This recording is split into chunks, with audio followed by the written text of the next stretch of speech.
Түз эфирде жаңылыктардын күндүзгү чыгарылышы менен тааныштырып, студияда мен Зайырбек Чуманалиев кызмат кылам. Бишкектин Жал Кичи районундагы Тыналиев көчөсүндө Hyundai автоунаасынын айдоочусу жолго чуркап чыккан баланы сүзүп кетти. Милициянын кайгылуу кызматы билдиргендей, жол кырсыгы болжол менен саат 16:00 катталган. Hyundai Getz автоунаасынын айдоочусу жөө өтмөк жок жерден жолго чуркап чыккан баланы сүзүп кеткен деп айтылат маалыматта. Учурда кичинекей баланын абалы канааттандырарлык, автоунааны айып кароосуна киргизилди. Териштирүү иштери жүрүүдө. Үй алып берүүнү убадалаган Эслайн коммерциялык эмес турак-жай кооперативинин жетекчиси убактылуу кармоочу жайга киргизилди. Бул тууралуу Ош шаардык ички иштер башкармалыгынан билдирген. Маалыматка ылайык, көпчүлүк жарандар бул кооператив тарабынан убадаланган үйгө жетпей, укук коргоо органдарына арыз менен кайрылышкан. Ош шаардык ички иштер башкармалыгынын тергөө кызматы тарабынан шаардын аймагынан жарандарга үй алып берүүнү убадалап, бирок аны аткарбастан алдап жүргөнгө шектүү катары Эслайн коммерциялык эмес турак-жай кооперативинин 1994 жылы туулган жетекчиси кармалып, 48 саатка убактылуу кармоочу жайга киргизилди. Бүгүнкү күндө аталган кооперативден жабыркаган 24 жарандын арызы бар. Алар өз арыздарында адегенде аталган кооперативге кирүү үчүн 218 000 сом акча төлөп, андан соң ай сайын ала турган үйүнүн кооператив тарабынан белгиленген сумманы пайызын төгүп турушкан. Жабырлануучуларга келтирилген сумма бүгүнкү күндө бир нече миллион сомдон ашкан.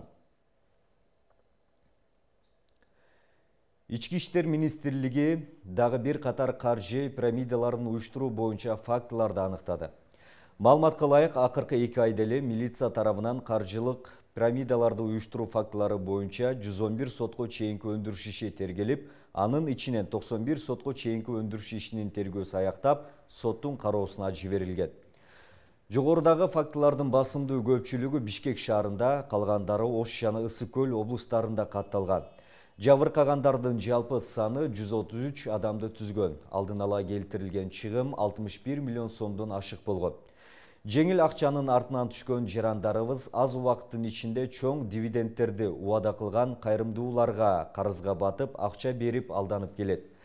Каржы пирамида финансылык алдамчылыктын эң кеңири таралган түрлөрүнүн бири.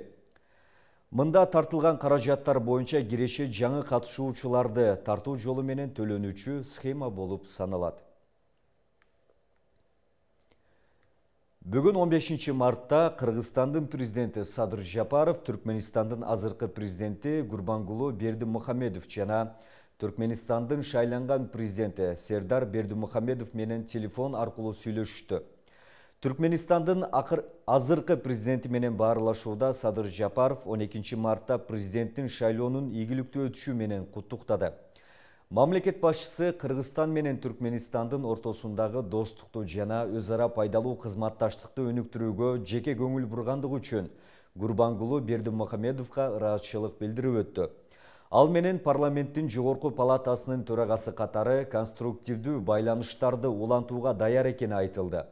Тараптар регионалдык күн тартибиндеги актуалдуу маселелер боюнча пикир алмашышты. Ошону менен бирге президент Садыр Жапаров Сердар Бердимухамедовду президенттик шайлоодогу ишенимдүү жеңиши менен куттуктап, мамлекеттик жогорку кызматта чоң ийгиликтерди каалады. Тараптар кыргыз-түркмөн эки тараптуу кызматташтыкты талкуулашты. Садыр Жапаров Түркменистандын шайланган жаңы президентин быйыл 21 июлда Ысык Көлдүн жээгинде өткөрүү пландалып жаткан Борбордук Азия мамлекет башчыларынын 4-чү консультативдик жолугушуусуна катышуу үчүн Кыргызстанга чакырды.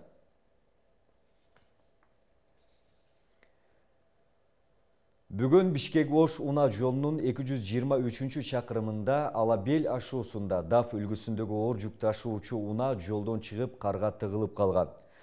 Бул тууралуу Өзгөчө кырдаалдар министрлигинен билдирет. Ведомствонун билдирүүсүнө караганда, жүк ташуучу унаанын айдоочусу 112 номери аркылуу жардам сурап кайрылган.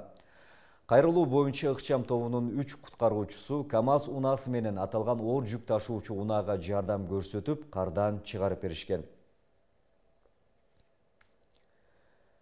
Кыргызстандын Улуттук банкы Western Union системасынын иштеши тууралуу маалымат берди. Билдирүүдө айтылгандай 24 марттан тартып Western Union банк эсебин ачуусуз акча которуу системасы өз ишин Россияда жана Беларуста токтото тургандыгы жөнүндө Western Union Восток жоопкерчилиги чектелген коомунан билдирүү келип түшкөн.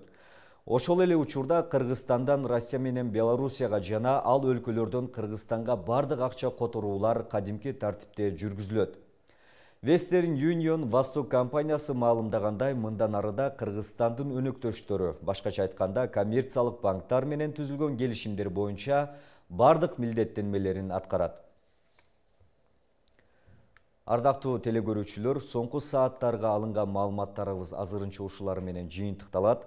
Жаңылыктардын түшкү 13:00дөгү түз эфирдик берүүсүндө кайрадан кезигебиз. Күнүңүздөр көңүлдүү улансын.